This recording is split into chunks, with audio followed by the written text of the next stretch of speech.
શું તમે પણ તમારા બાળકોને બિસ્કિટ તો નથી ખવડાવતા ને?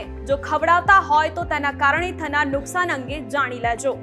બિસ્કિટ બનાવવામાં મેંદો સૌથી વધુ વપરાય છે અને તમને ખબર જ હશે કે મેંદામાં કોઈ પૌષ્ટિક તત્વો નથી હોતા. પરિણામ એ આવે છે કે જો મોટા લોકો માટે તેનું પચાવવું મુશ્કેલ હોય છે તો નાના બાળકોની શું હાલત થાય. બિસ્કિટ ખાવાથી બાળકોની પાચન ક્રિયાને અસર પડે છે. બાળકો વધારે પડતા બિસ્કિટ ખાય તો તેમની ભૂખ પણ મરી જતી હોય છે. નિષ્ણાંતોનું માનવું છે કે બિસ્કિટમાં પોષક તત્વોની ગેરહાજરી હોવાથી તેને એમ્પ્ટી ફૂડ કહેવામાં આવે છે અને બાળકોનું પેટ આવા પોષક તત્વો વિનાના ખાદ્ય પદાર્થોથી ભરાઈ જાય તો તે કુપોષણનો પણ ભોગ બની શકે છે અને તેની સીધી અસર તેના શારીરિક અને માનસિક વિકાસ પર થતી હોય છે.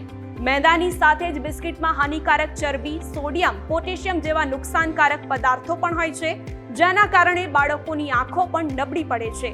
તેમને એલર્જી પણ થઈ શકે છે. નિષ્ણાંતોનું કહેવું છે કે બિસ્કિટમાં સ્વાદ વધારવા વધારે પ્રમાણમાં કેમિકલયુક્ત ફ્લેવર મિક્સ કરવામાં આવે છે અને ઘણા દિવસ સુધી ટકી રહે એટલા માટે તેમાં ફેટ અને પ્રિઝર્વેટિવ્સ પણ નાખવામાં આવે છે, જેના કારણે બાળકોને ડાયાબિટીસ પણ થવાનો ખતરો રહેલો હોય છે.